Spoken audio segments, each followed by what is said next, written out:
Okay, hello, welcome.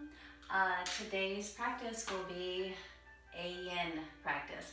For those of you who may be checking out some of my videos on YouTube, just letting you know that right now I'm also recording classes for our club, as we are not yet open.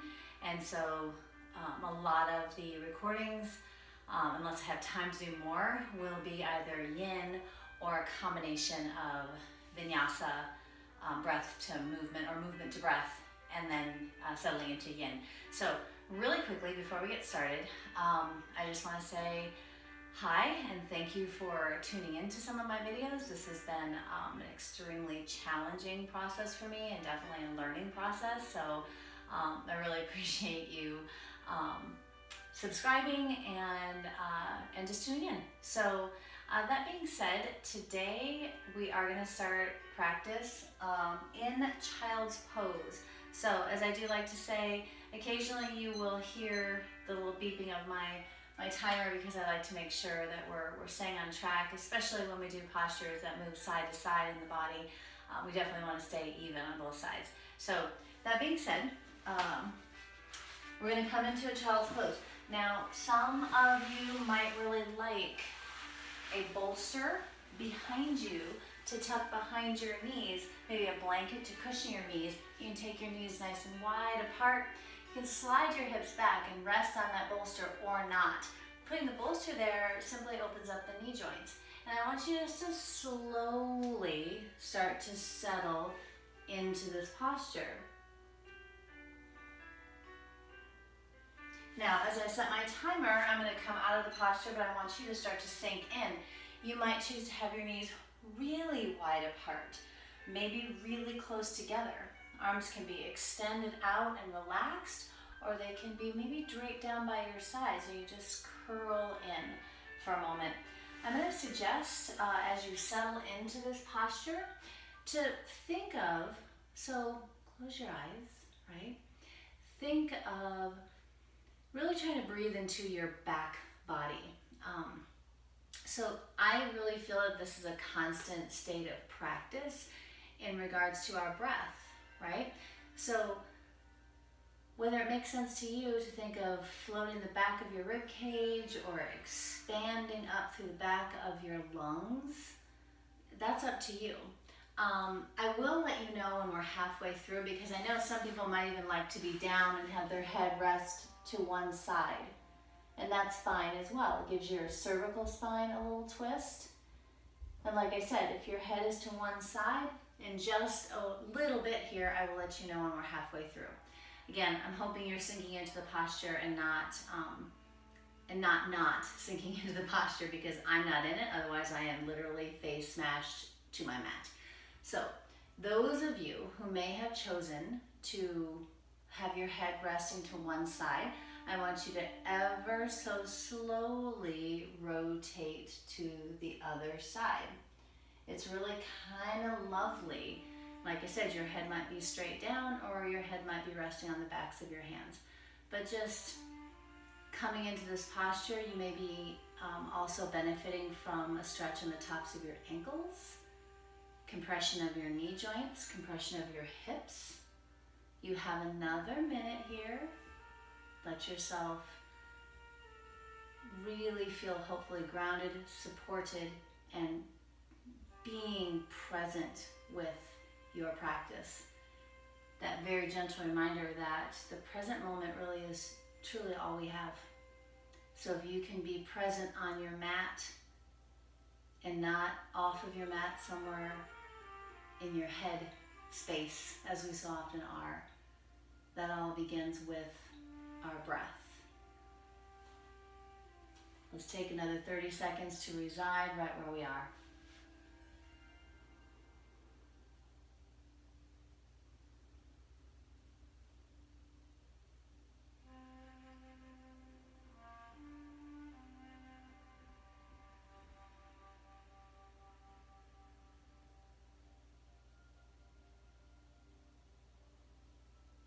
All right, please take one more nice deep breath.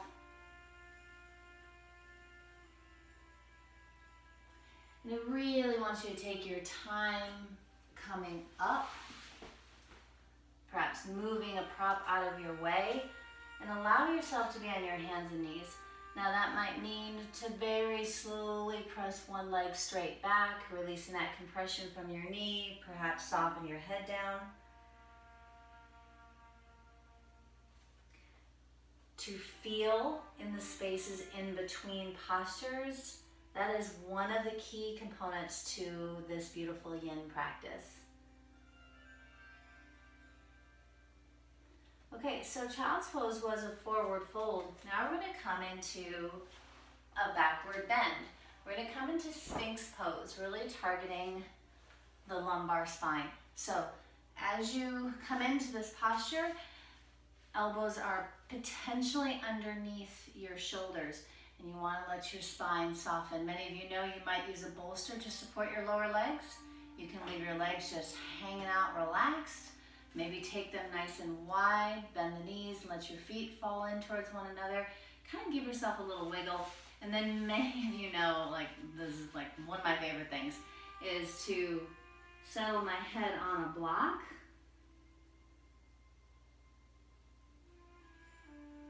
And you might even choose, if your head is on a block, to roll your brow line side to side on that block. So again, I'm starting the timer now as you get settled into your posture. So our spine, super awesome structure, can be a very heavy structure. So when you let yourself relax and soften the spine, a compression on your lumbar spine, the low back, is what we're going for here. But that might mean like, wow, today I need to bring my elbows out a little further, let my rib cage take some of the weight of my spine, and then just hang out. So again, as you reside in the posture, the target area, as my teacher calls it, is the lumbar curve, the low back. And so I want you just to close your eyes and feel that compression on the back side of your lumbar spine, your low back, but there's also an opening happening on the front side too. So you still have plenty of time here.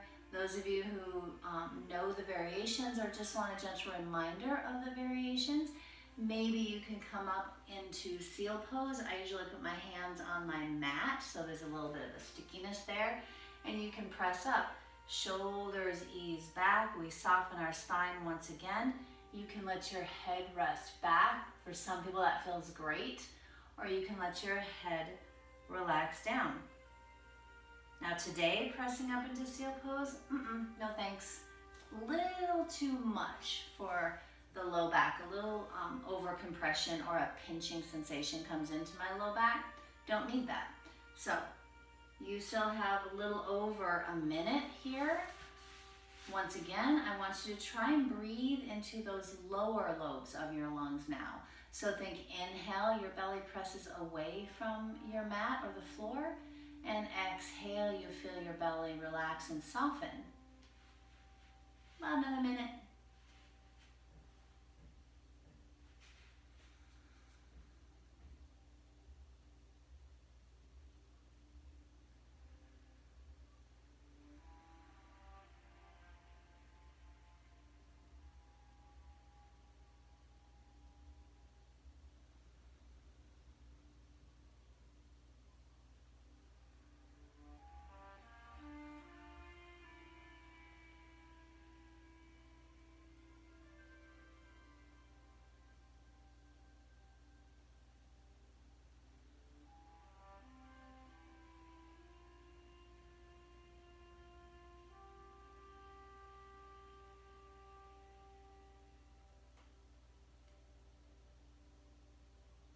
Take another nice full breath.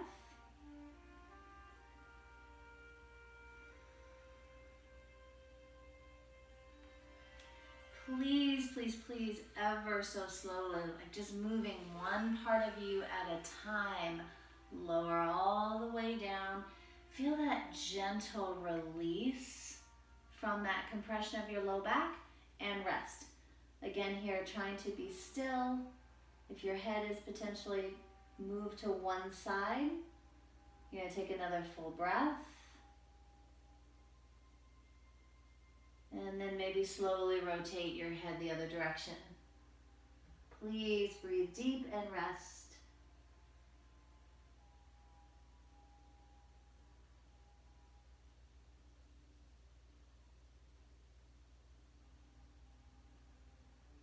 Okay. As we slowly press up, you've got several options for a counter pose. You might gently want to ease your hips back.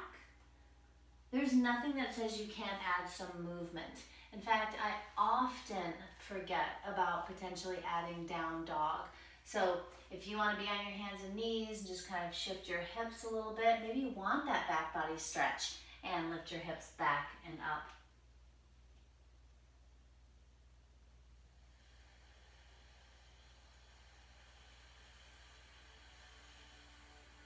Okay, so we're going to come into side lying stretch now. For some of you, that might be the variation of banana asana. As I was so gifted to be taught by really the founder of Yin Yoga, it's always stuck in my head that we need to give at least 2 options of every posture or different variations that allow for you to feel it in the target area. So the target area here is really the rib cage and opening up through the sides of your spine. So side lying stretch. I will use a bolster and I will put a blanket on top of it. Now, some of you might be using blankets rolled up, and I also really do like a block, because the key here is when you come onto your side, so now I'm not mirroring, so my left hip is close to the bolster. You want to think of draping your rib cage up and over that bolster. So it's slowly lying down. I'm probably going to put a block in between my thighs and then take my right arm up and over. So really, hopefully here, feeling the rib cage and the spine, that beautiful arc of your spine. So you can go ahead and assume that posture if it is the one you are taking while I start the timer. Really quickly, those of us who might enjoy banana asana. That is going to be lying down, and we're going to take our legs over to the left and bring our arms up and over. Think banana shape or half moon shape. Now that might mean you grasp very gently your right wrist or cross your ankles, right ankle crosses over. You might even get in either of these postures a nice little outer hip stretch too. My caveat with banana, the one that I'm demonstrating at the moment, is to allow your hips to rest down and your shoulders to rest down. Meaning we don't want to be kind of up on our side, but we want to think, maybe it should be called like flat banana, because we want to rest our shoulders and our hips down. So as I mentioned, I had started the timer a little while ago, so potentially you've been in the posture for about a minute, but we're going to make sure you get at least 3 minutes on this side, maybe a little bit over. So you settle in. Again, reiterating the function or the target area is opening up through the right side rib cage and opening up through the right side of your spine. Let us not forget, we're compressing left side rib cage, left side of our spine. So what I'd like you to try and do for this next minute and a half is maybe think, inhale, expanding through your right side, feeling that breath move into your right side. Exhale, and feel the breath moving into the compressed left side. So that draws that awareness more into what's going on in your body. Again, here you have another minute, whichever posture you have chosen.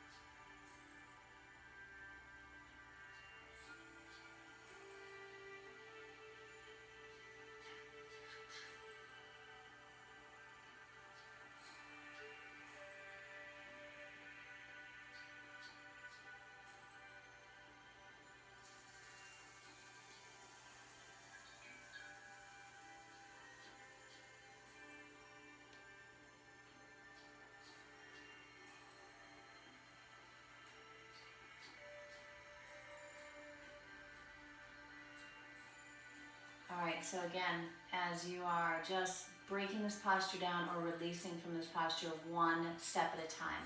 So if you're grasping your right wrist, maybe you release that first and drop your right arm slowly down to your side.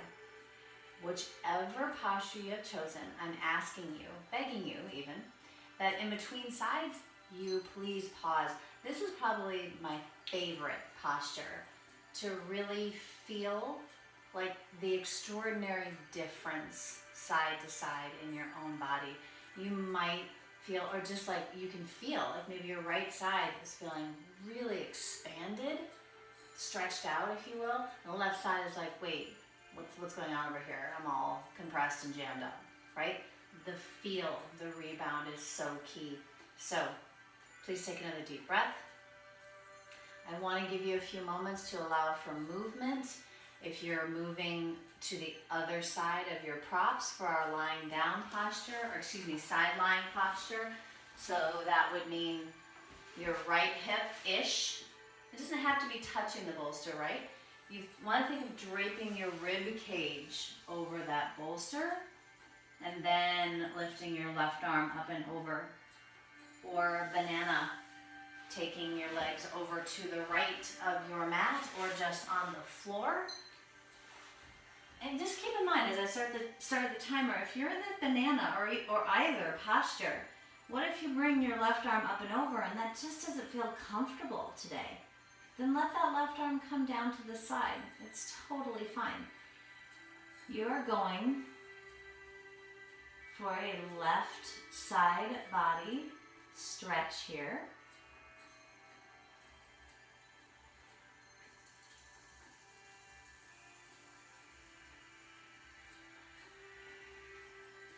So, a couple of things, because I was privileged enough yesterday to listen to, about an hour and a half Q&A from my yin teacher. And there were questions, and there were those of us joining in on this Zoom meeting from all over the world. Italy and Australia and New Zealand and here in the States. And it was so great to just, again, refresh the why we do this practice.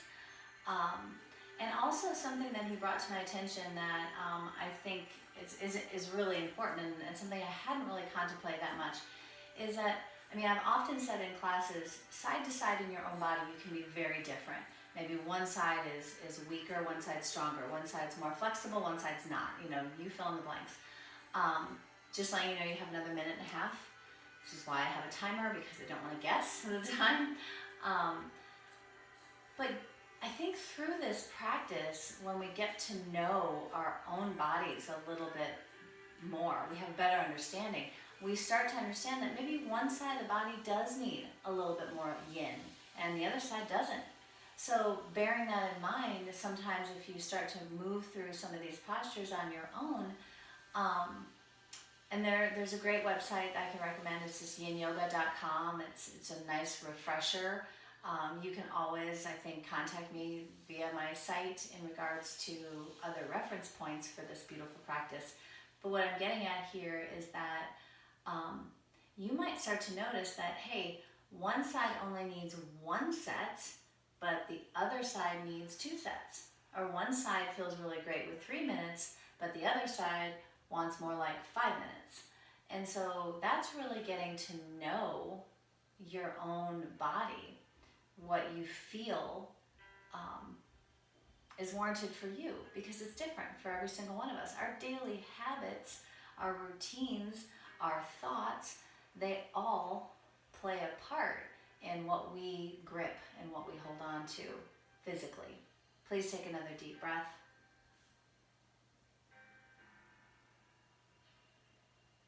And then I'd like you to take that nice, beautiful, slow release.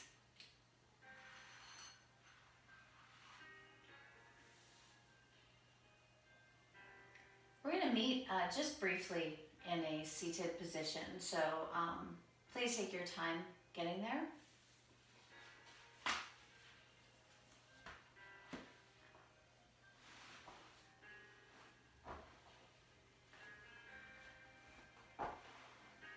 Okay, so some of you may laugh at this next little thing, because I often have just checking my time, I often have a hard time cueing this one.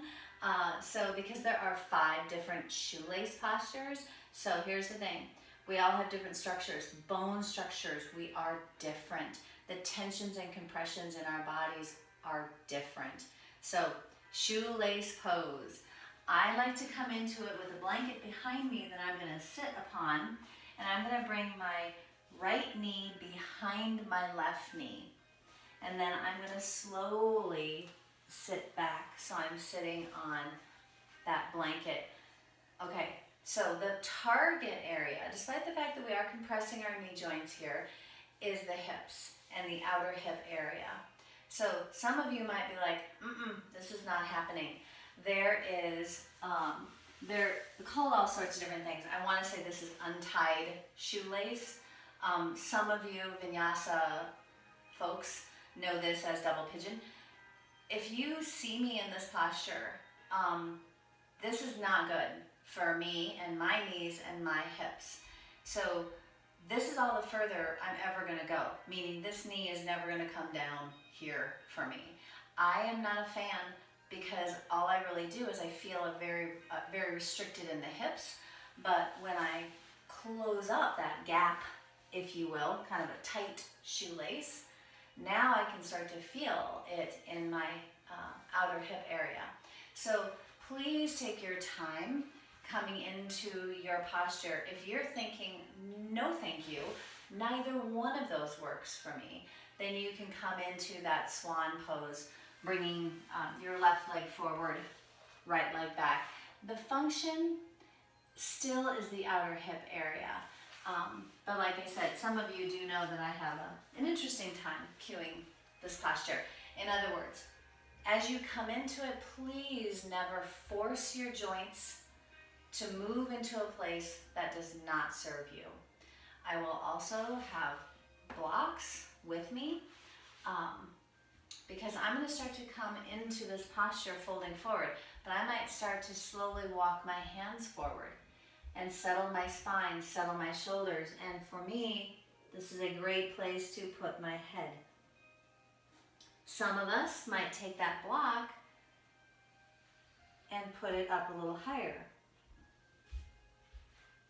I'm going to give you a little bit more time in this posture because some of you just might be settling in. You can do this posture on your back as well. But I'm going to say this, you don't have to bow forward. Maybe you stay upright and that's enough. You feel it there, fantastic. You might even find, like I'm going to move over to my right and see if that changes things up. Nothing says I gotta be forward. I can even walk over to my left and relax my head down.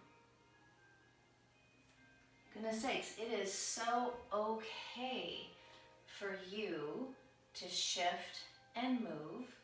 We never, ever, ever move towards a place of pain. Within a joint system especially. We don't want to feel this all in the knee joint. We don't want to feel it all just up in the hip joint, again, where we might feel restricted.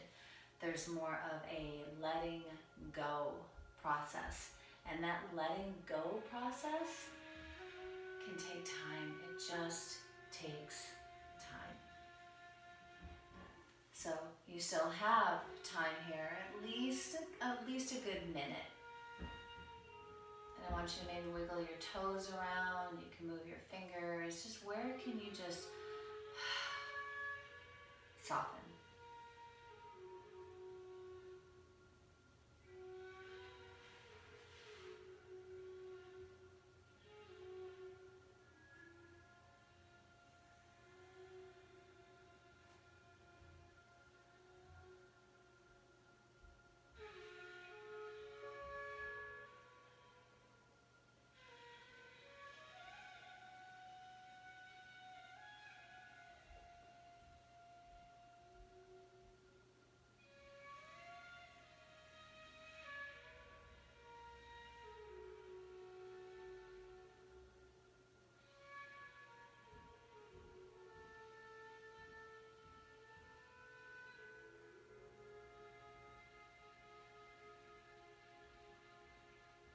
All right, let's take another full breath.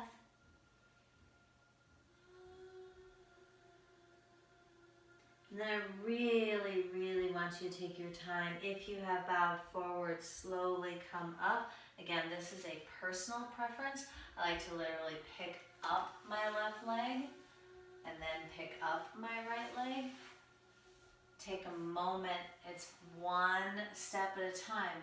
We often multitask and we don't give ourselves the time just to slow it down. Again, you've released a lot of compression from the knees, the groin area, the inner thigh area. Just pause, because sometimes in that pause and that rebound, you'll feel, right? You'll feel how chi might move, how maybe heat flows differently or tingling sensations or whatever. So take another deep breath.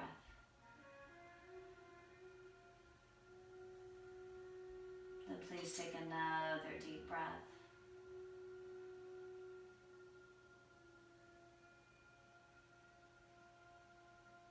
Okay, so we're all going to have different ways to move to the other side. So potentially you might just be sitting here and you tuck that left leg under and bring your right leg up and over. You can certainly come back into it from that tabletop position, and that would be right knee center and tuck the left knee behind and slowly sit back.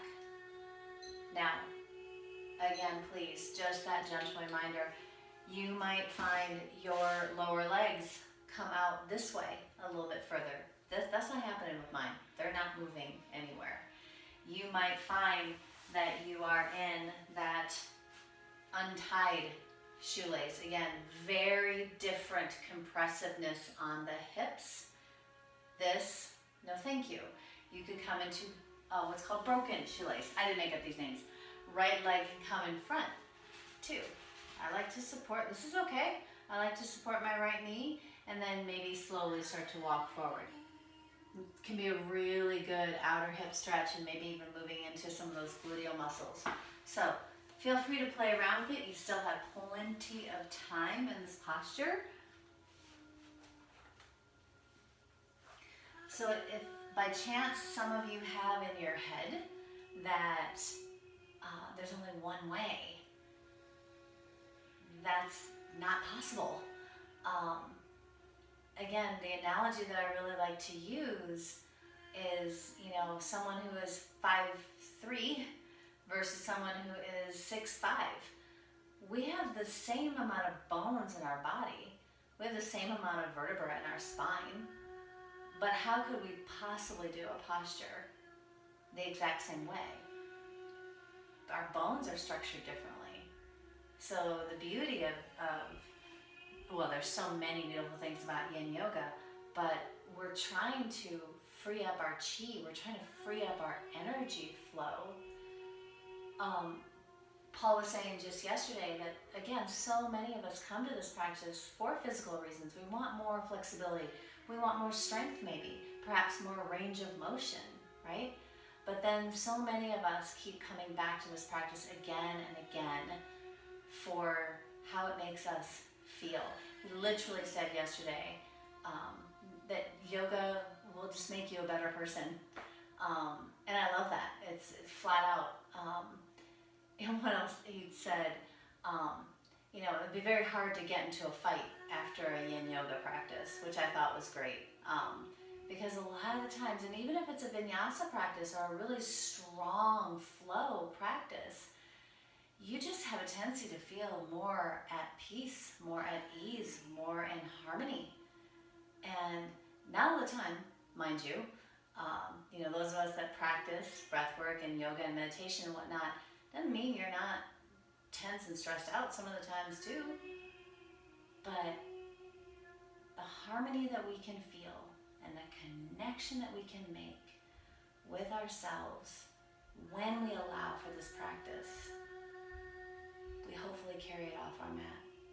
Now you have about another 30 seconds.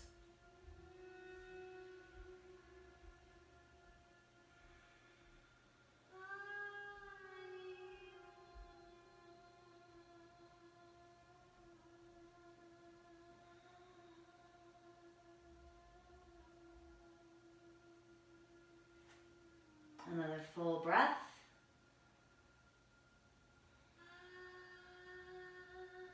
Ever so slowly release, and perhaps you can close your eyes and really take your time.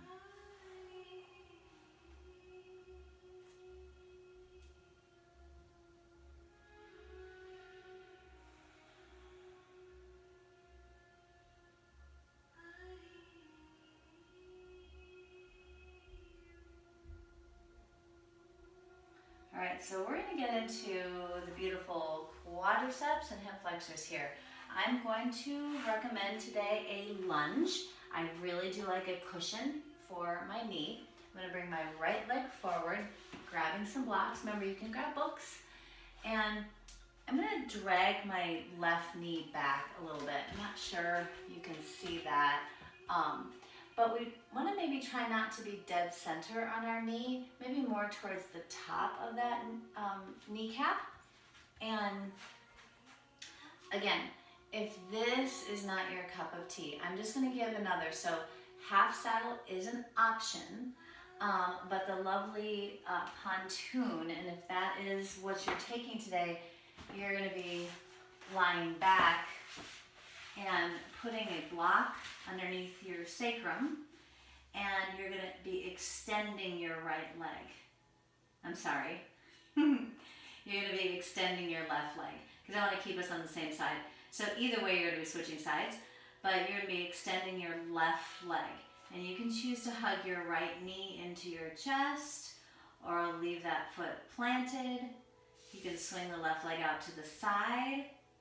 So lunge or pontoon, concentrating on the left side. So again, if you're in that lunge, it's left leg back, right leg forward. Woo. I hope that wasn't too confusing. So, because you gotta give two variations. There are several people who do not like this lunge posture. And if you kind of think through it, if you're lying on your back versus in a lunge, you're working with gravity in two very different ways. So, as I do like to say, in a lunge, so I have started the timer, in a lunge, this particular posture for me gets real intense real quick. So that's why I like to start on blocks, and I might even just slide my hips back for a little bit, and maybe settle back in. Remember, you can have the blocks on the inside of your front foot. Maybe you turn that right foot out. Your knee is in line with your toes. So nothing says. See, with the lunge posture, you have a few more like play options. Nothing says you need to come all the way down onto your forearms or anything like that. But you can add a twist and maybe very gently place your right hand on your right thigh and just very gently twist. That might intensify the stretch. Remember, as I tell you, you still have another minute and a half, you might choose to ever so gently push your hips back for a moment. Remember, these sensations should ebb and flow, and they should not continue to just build and build and build and build and build in intensity.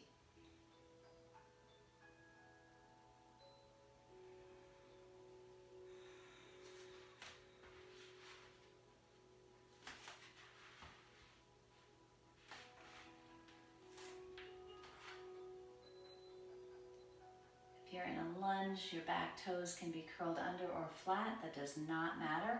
In fact, for myself, if I flatten out my back toes, it intensifies the stretch because I've lost that support. So I kind of like to go back and forth between the two.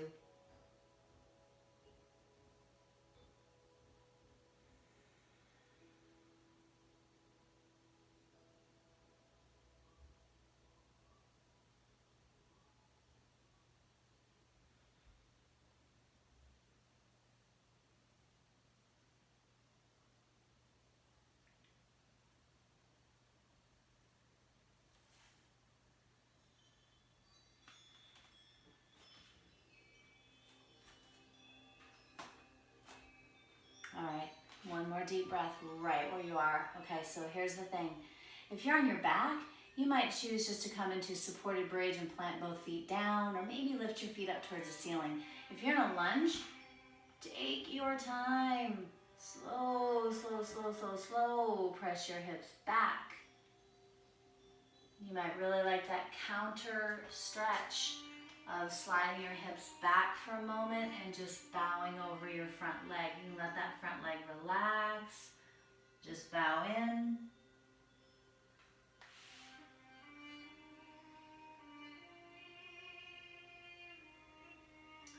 All right, you're gonna let yourself slowly switch sides. I do not know the story of your body, so maybe the posture needs to be different side to side in your own body. So again, just a gentle reminder, now bringing our left foot forward, maybe slide more to the top of that right kneecap, coming into this posture, or being on your back, since I think I kind of messed it up the first time.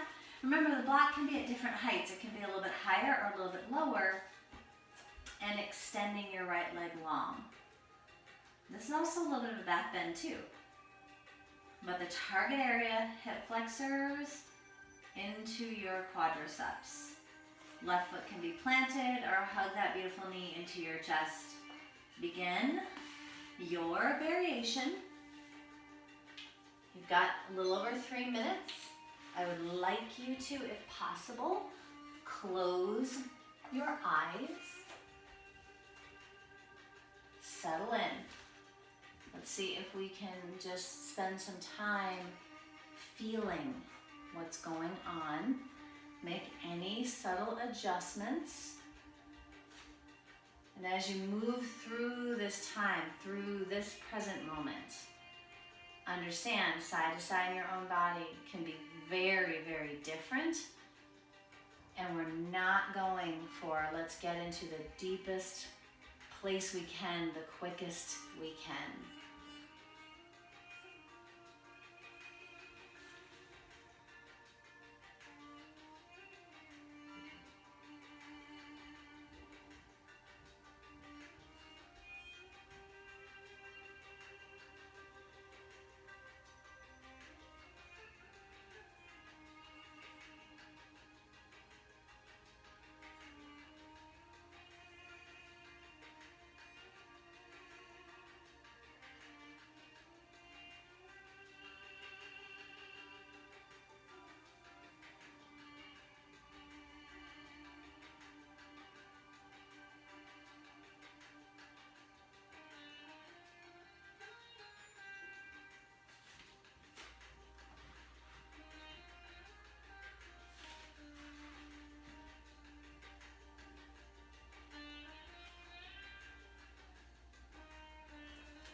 Perhaps you're taking this next minute and 15 just to do a nice full body scan. See where you can relax and release just a little bit more. It's so important. Those subtle areas of the brow line, in between the eyebrows, the muscles of the face, the neck, the shoulders. Like, just kind of take that breath by breath body scan.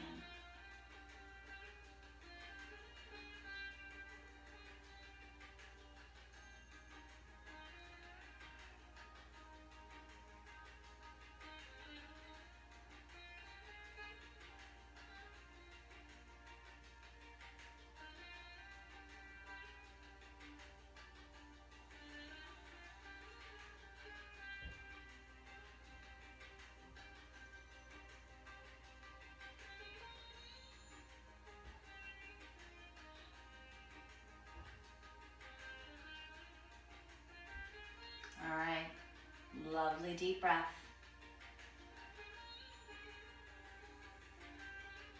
And then as slowly as you can, ease your hips back or release into supported bridge, or extending your legs up towards the ceiling, which is fantastic in and of itself.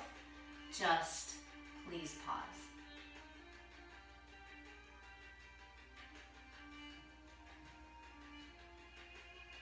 All right, so we've got to include the hamstrings into our sequence today.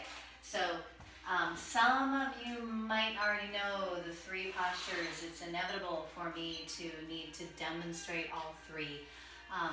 Hamstrings, right? They attach it with the sits bones, go all the way back down behind your knee. Where we don't want to feel this, you can feel a tug. I like that word tug. Behind the knee joint, and you can feel it up at the sits bone, but we don't want to feel, that's not where we really want to feel that. Kind of want to feel that, you can get into the tendons, but we want to feel it in the belly of the muscle. And I can talk, all day about this lovely term called contracture, which I'll kind of talk a little bit more about after I demonstrate. So sitting on the edge of a blanket, we scoot our sits bones back. This is caterpillar pose. You might roll up a blanket or a towel in your midsection, and you might just go right here. And maybe it's even a block right here. Fantastic, because you're like, yep, feeling my hamstrings, right? Some of you, move this out of the way, some of you are maybe just gonna let your legs have a natural parting. They can be a little wider. Back of the leg is target area, but you also might get the bonus of your muscles along your spine. So maybe you're coming forward, caterpillar pose. Please do not think you need to go really super deep into a posture. You don't. If by chance you're coming into what's called snail pose, I really like a blanket to support, let's see if I can do this, to support my shoulders. Ponytail is gonna get in the way. And your legs go up and over this way. And the top's gonna fall on my head. So this is relatively intense, and you can let your legs relax. That can be an intense posture because it is an inversion. Lastly, I always need to demonstrate the dangling pose. And that is, your feet are, at least hip width apart, maybe wider, away from the wall, right? So you can rest your tush against the wall.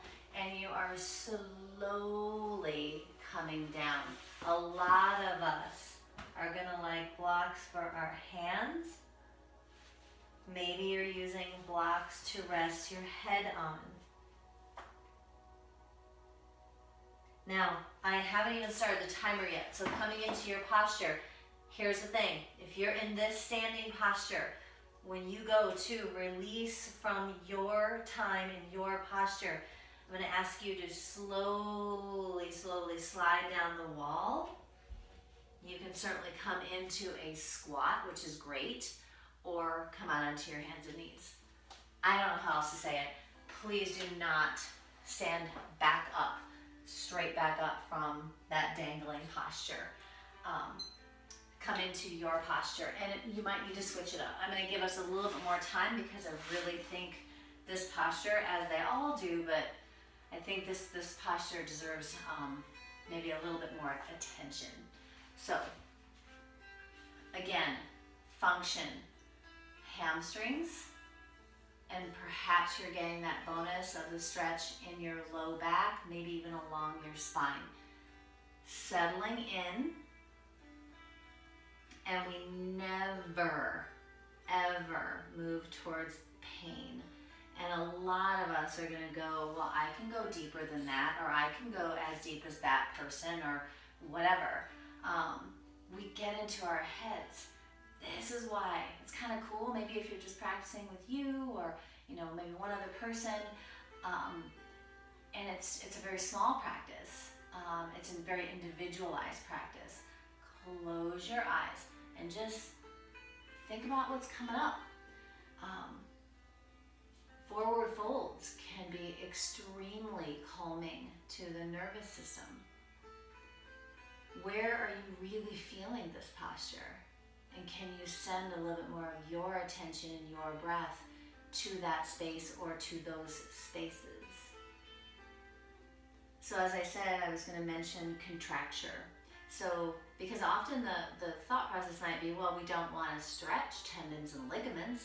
Tendons connect muscle to bone, and ligaments connect bone to bone, and we don't want to stretch there.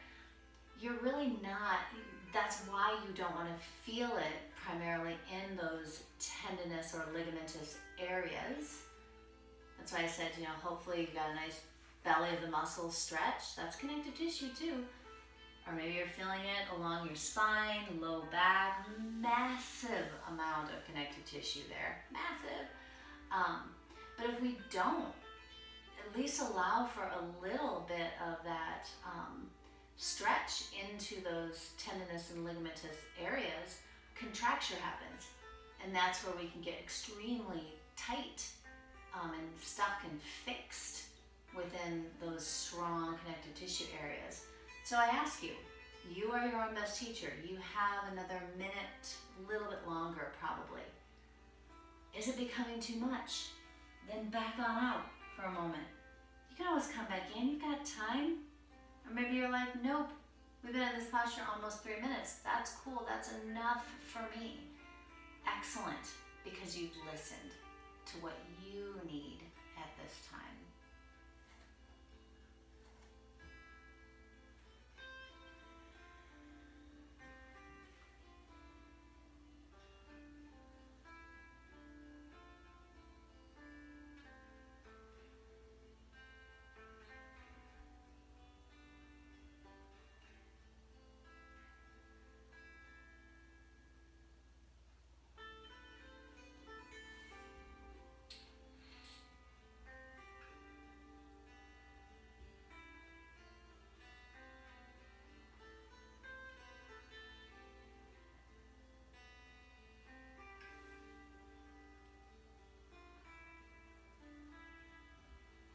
All right, if you haven't already left the posture, I would like you to take one more deep breath.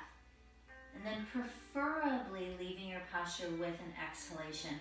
So an exhale to slowly walk your spine back up.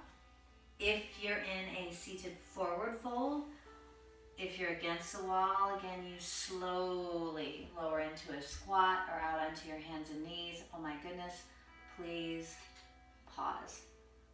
However you've released from your posture, just pause.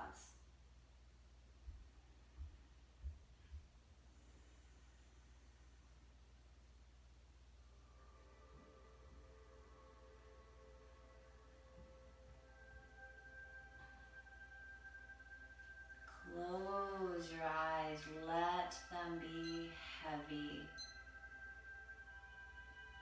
All right, we do have time. I want us to move into a twist. So for you, whether that means coming onto your back and doing a supine twist, goodness sakes, there are options here. So I would be putting a blanket on my right side, lying down. I'm going to cue the twisted root, crossing left leg over the right, shifting my hips to the left, legs go over to the right. And you want to let your chest relax. Now, you can draw your knees up higher. You can take them down lower. You can, of course, uncross them. You can do whatever you want with your legs here. You can let your right leg go long and extend just your left leg.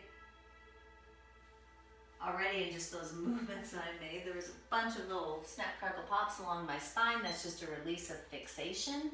So please feel free to explore however you want your legs to be. The target area is your beautiful, beautiful spine, and we never want to force a twist. So that does not mean that, by gosh, I gotta cross my legs. No, you don't. What we want to try and do here is soften down through our shoulders. So if that left shoulder is really lifted, try to ease it down. That might mean that you uncross your legs or put an extra prop underneath your knees. Your neck, right? Just because your legs are to the right does not mean that your head has to go to the left.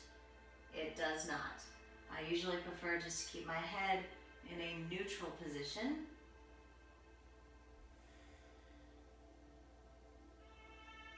And as I really like to say here, as you are staying in this posture, I want you to think of what's going on internally. Like inside, all of your internal organs are being compressed and twisted too. The intervertebral discs in between your vertebra.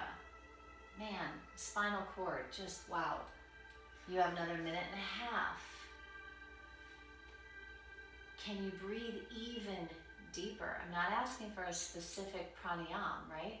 Just inhaling and exhaling, seeing what it feels like to expand the breath within a twist.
As you take another couple of deep breaths, it's again just a gentle reminder. It is just simply less taxing on your spine to roll onto your right side. Maybe uncross your legs and pause in that embryo pose on your side. Otherwise, maybe uncross your legs first and then gently come back onto your back, and please pause. You know, your hips and your spine just had to pull your legs back to center. That's a bigger deal than I think we realize. So what I'm asking you to do is, whether you're on your side or on your back, stop, pause. You'll have some time for some movement, but just stop and pause, please. If I say please, I'm hoping that you'll do it. Stop and pause.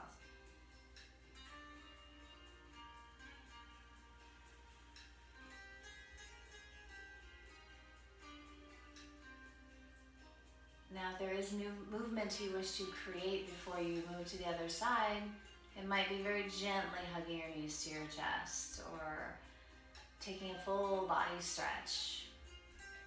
Perhaps shifting props over to the other side as that gentle reminder. One side of the body might be really different than the other. So crossing our right leg over our left, a subtle shift of your hips to the right. Legs go to the left.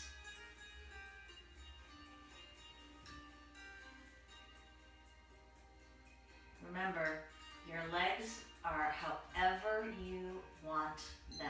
As I start my timer, arms too. Your arms don't have to be out wide. They might be resting on your rib cage. Today this feels better. Both my hands are just down.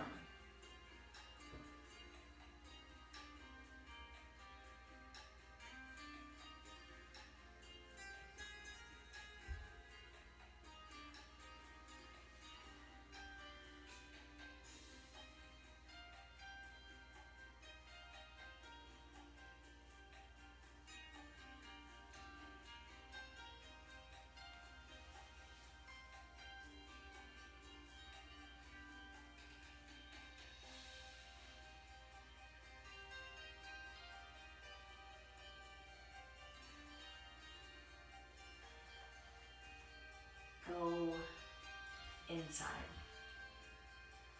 As that beautiful saying goes, yoga is a work in, not a work out. And when we allow ourselves time for this practice, we do the work. It needs to be done within.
breath.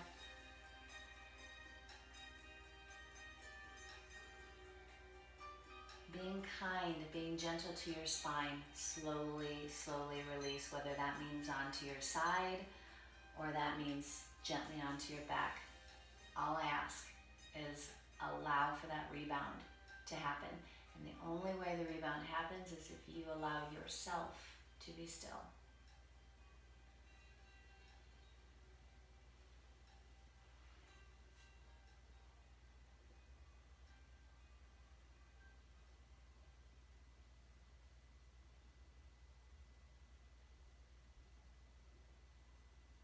Please take your time for any movement, anything at all.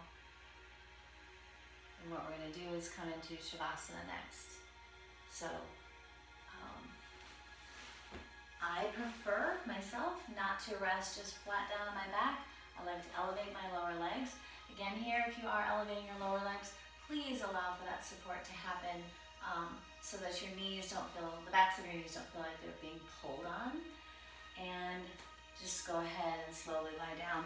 Some of us also might really enjoy a little bit of a weight or groundedness with a blanket or a couple towels on the hips.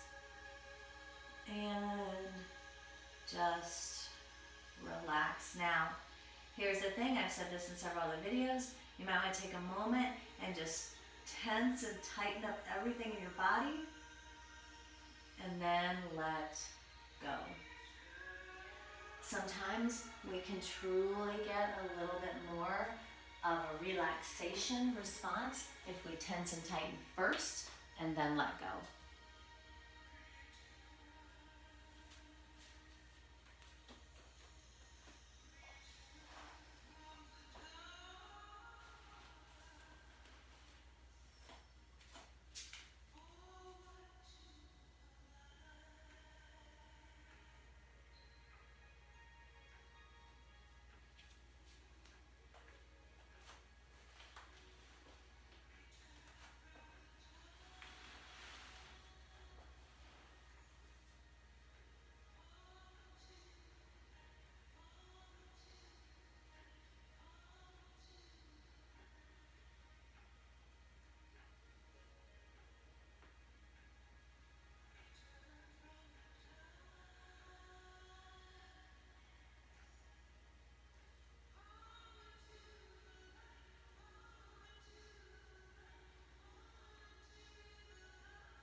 If you wish to stay in your Shavasana, please do. Just simply turn this off and do your own thing. If you're choosing to move out of your practice with me today, take another full deep breath and maybe that open mouth exhalation. Remember that work in, we're still not done with our work, so try and keep your eyes closed or at least very, very heavy. Please appreciate as you maybe spread fingers and curl them in and roll your wrists and whatever movement you wish to take here, appreciate it. Perhaps you take a full body stretch and hug your knees in.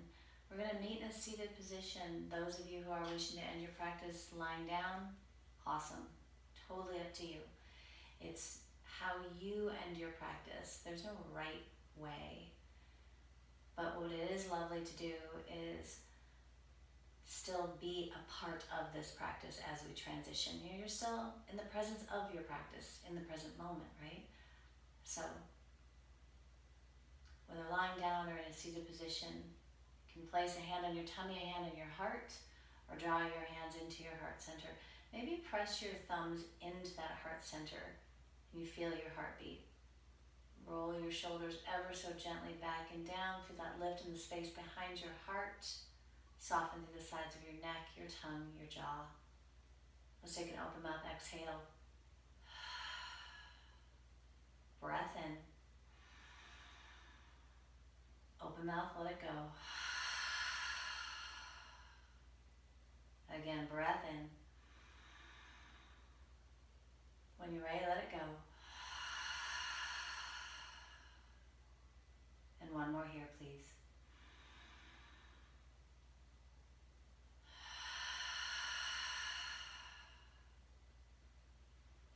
Perhaps you take a moment to extend an intention out for yourself, for loved ones, for those you don't even know. You know,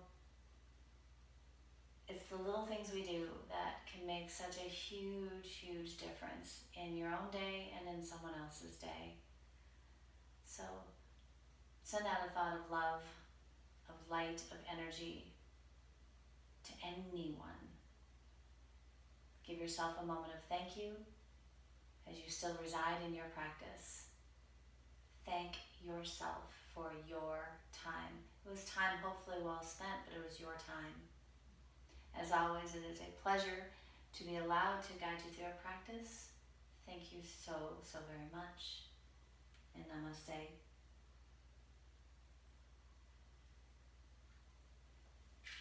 Thanks as always for your time. Any questions or comments, please do let me know, and enjoy the rest of your beautiful day. Thank you.